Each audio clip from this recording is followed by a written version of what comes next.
Hi, I'm Daniel, and today I'm coming to you with something a little bit different. A quick video essay on historical linguistics. Now, historical linguistics is one of my favorite branches of linguistics, which makes sense given that I quite like history as well, and historical linguistics often is on the border between, obviously, history and linguistics. And what might also not come as a surprise, considering that I am not an academic at all, historical linguistics is often also at the border between real linguistics and unhinged quackery. The more conspiratorial and fanciful side to the discipline is one that many people avoid, as it can lead eager investigators down the path of pseudoscience if they don't approach these debated or derided topics with the appropriate amount of cynicism. But I am, once again, no professor. I'm just some guy. And I'm some guy who is always fascinated as well as concerned by the spread of misinformation and our desire to believe in certain narratives even when they go against what the majority of the facts say. For a bit of background information, language changes. People are always upset when the kids start using or pronouncing a word differently or using new words entirely, and this is often reported on by fear-mongering or simply lazy so-called journalists as a new fad, as if the English language was handed down to King Arthur on clay tablets at Mount Sinai and it has never changed since. That is, until Kai Cenat. Of course, the English language has changed quite aggressively, as one will know if they are familiar with Old English. Of course, most people aren't, and I'm sure some of you who think you know what Old English is are thinking of Shakespeare or the King James Bible. But those are actually from the early modern period, which came after Middle English, the language of Geoffrey Chaucer spoken after the Norman invasion of England, and then Old English is before that, which is a language that's pretty much incomprehensible to most English speakers today. Of course, English is a language that has undergone extensive influence from outside languages, specifically French, but that's not really unique. For example, Spanish was influenced by Arabic during the period of Arab rule in Iberia, and Latin American dialects of Spanish have some level of influence from indigenous languages. Speaking of Spanish, it derived from vulgar Latin. To be clear, that means basically the Latin spoken by everyday people, although I'm sure there were enough vulgarities in the language too, along with Romanian, Catalan, and several others, creating a subfamily within Indo-European of distinct languages when it was originally one language of the United Roman Empire. Of course, it can be hard to classify what the difference between a language and a dialect is, as well as when a language is mutually intelligible from another, but the point is that languages always change, including by splitting apart, which can lead to a language not only becoming unintelligible to itself in a matter of a couple thousand or even only a few hundred years, but becoming multiple unintelligible separate languages, to which the pattern can continue and those languages can each form their own families. Now, I mentioned Indo-European, which is a prominent example of this happening, and a notable one since I am currently speaking an Indo-European language.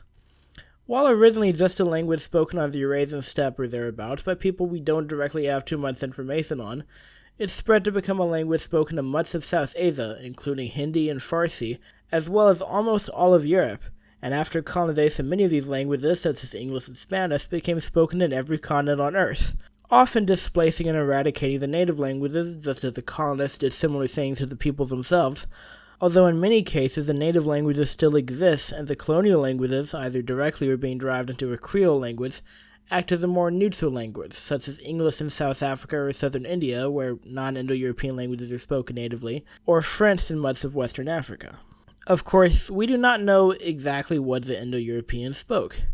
They did not write their language down, and obviously their spoken words were merely vibrations in the air, within earshot only of people who were not only dead but forgotten by the living. Modern-day historical linguistics is a game of educated guessing, one where written languages such as ancient Greek, Latin, and Sanskrit are compared and we can determine the sound changes that occurred to derive those languages from their lost ancestor. This can be done further. For example, compare Old English with other West Germanic languages to find Proto-West Germanic, which can then be compared with Old Norse as well as Gothic, a member of the extinct East Germanic branch that served as a useful tool for constructing Proto-Germanic, reconstructing it, and then Proto-Germanic is in itself another language descended from Indo-European, as well as being an ancestor of English, German, Icelandic, Yiddish, and other Germanic languages. A myth to dispel is that English is descended from Latin due to the number of Latin words in English. This is not the case. Many of these Latin-derived words came over with the Norman conquerors in 1066, as England was ruled for a time by a nobility that spoke a dialect of French, while many more words came into English from Latin simply because Latin was an important language in academia and religion at the time. This is true for most languages of Europe, who are sometimes analyzed as forming a Sprachbund, or language area, which is the way the languages can influence each other by existing nearby each other, without having necessarily descended from each other or from a common ancestor.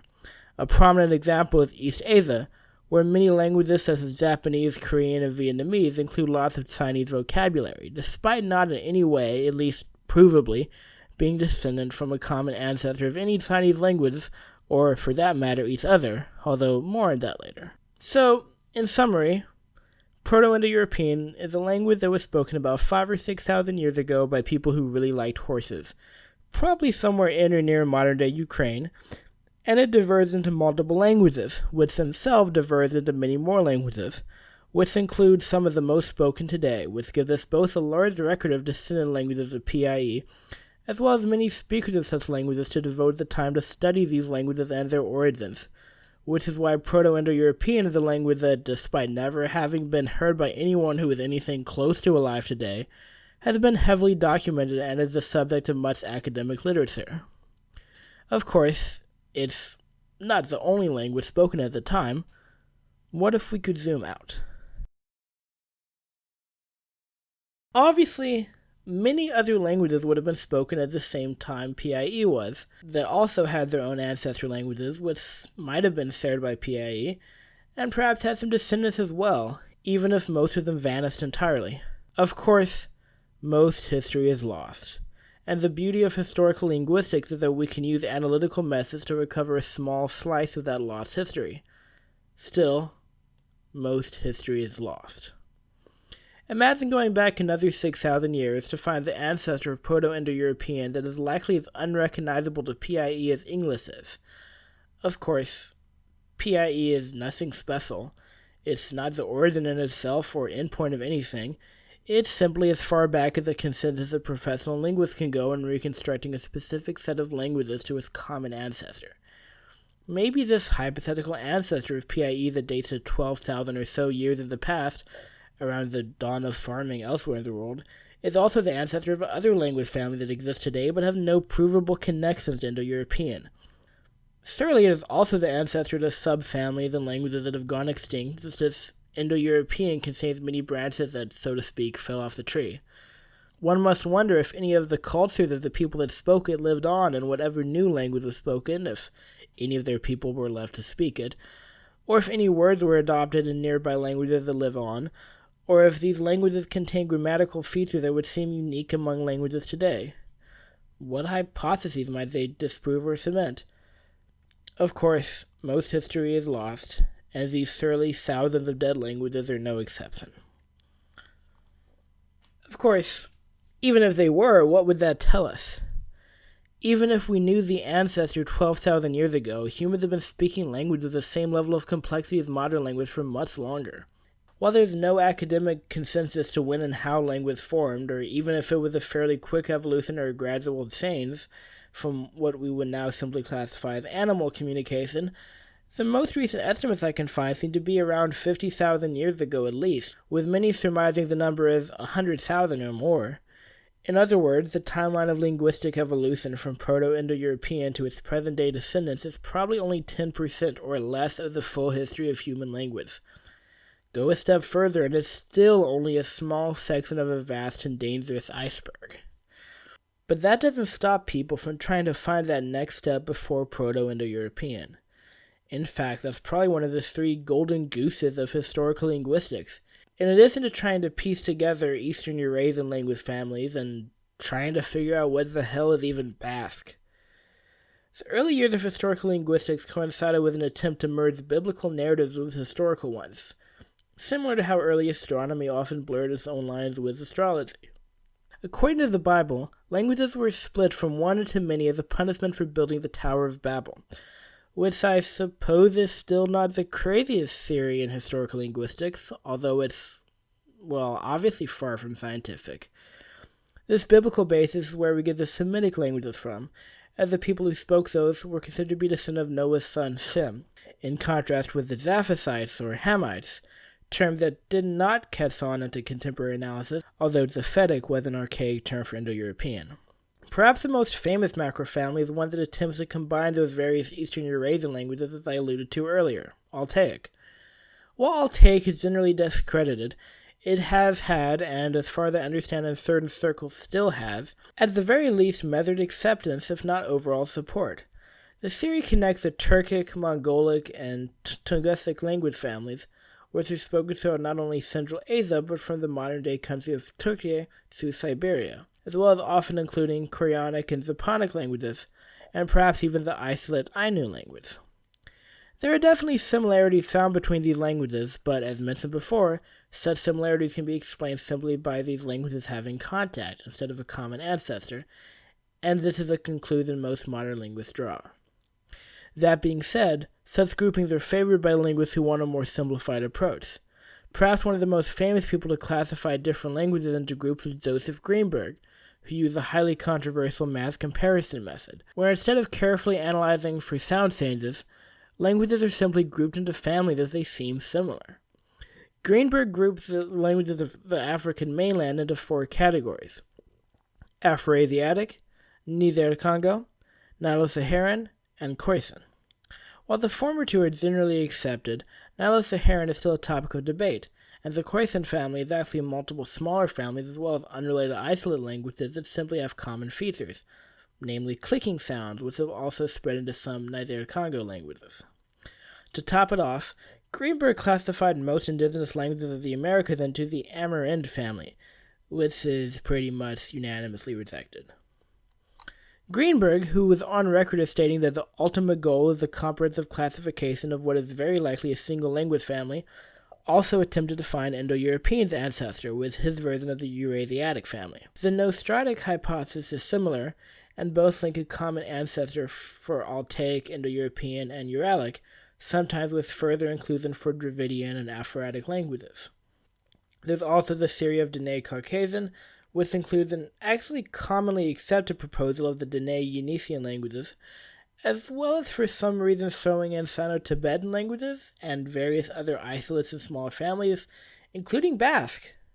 So, well, that's the Basque conclusion, I guess. Everyone who is playing weird historical linguistic theory bingo can go home now. You've won. Of course, with these proposals having creativity and intrigue, they lack in scientific merit. While it's fascinating to imagine the common ancestors of these wildly varying languages existing in a Paleolithic world, the connections are either downright false or, at least, unable to be proven with the information we have now because, well, most history is lost.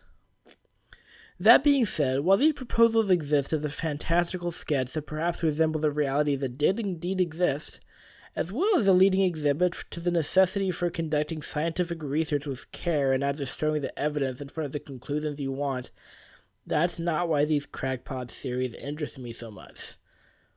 No, I find the search for what exists under the roots of these family trees, to find the ways humans communicate with each other in prehistoric times, to be indicative of such a fascinating and core desire among humans. We don't simply want to know how things are now. We want to know how they were, and then how they were before that. We want the full story. The scientific discipline of history is about obsessively chronicling any facts we can find.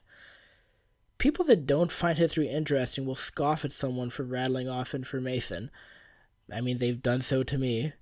And our lack of historical understanding as people is sadly evident when looking at, say, election results. However, while the notion that learning history is important rings true, especially, say, the history of 1930s Germany, what I think also deserves celebrating is that desire to learn history for the sake of learning it, the same way linguists will meticulously document and study languages even if very few people speak them.